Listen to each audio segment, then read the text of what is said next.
Nagsimula ang lahat noong gabi ng July 19, 2021 nang tumawag si Zahir Jaffer kay Noor Mukadam. Si Zahir Jaffer ay ang dating nobyo ni Noor Mukadam. Anak siya ng isang bilyonaryong si Zahir Jaffer na nagmamay-ari ng napakaraming negosyo sa Pakistan.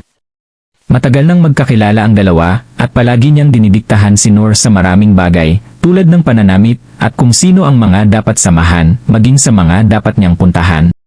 Napakaseloso din ni Zahir na dahilan ng kanilang madalas na pagtatalo, ilang beses din itong nasampahan ng kaso dahil sa pagiging mainitin ng kanyang ulo. Ito rin ang naging dahilan kung bakit maagang tinapos na ni Noor ang kanilang relasyon.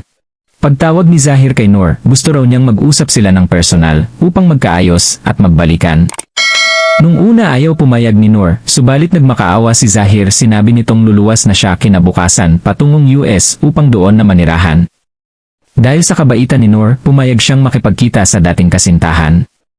Ngunit pagdating niya sa bahay ni Zahir, bigla na lamang nag-iba ang kinikilos ni Zahir.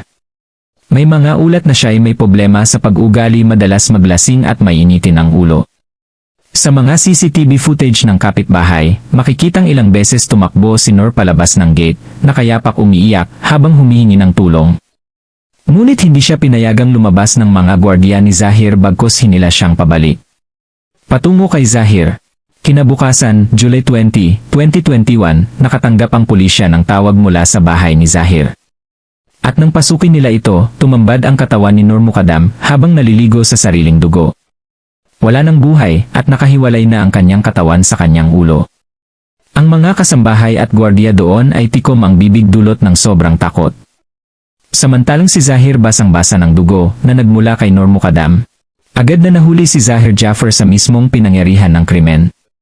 Kasama niyang inaresto ang ilang kasambahay na may kinalaman sa krimen, pati ang mga staff ng Therapy Works, ang mental health center ng pamilya Jaffer, na pinaghihinalaang nagtago ng mga ebidensya.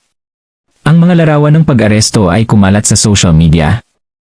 At sa loob lamang ng ilang oras, milyon-milyon ang agad na nakaalam ng istorya ni Noor Mukadam. Ang kaso ay mabilis na umusad.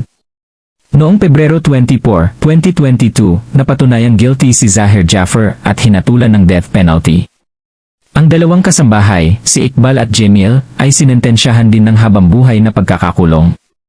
Habang ang ibang akusado ay nakalaya, tuloy-tuloy pa rin ang mga apela hanggang 2023 at 2025. At dito na po nagtatapos ang mapait na sinapit ni Noor Mukadam sa kamay ng kanyang dating kasintahan. Huwag kalimutang mag-subscribe at magkomento. Salamat sa pagsuporta sa aking munting channel.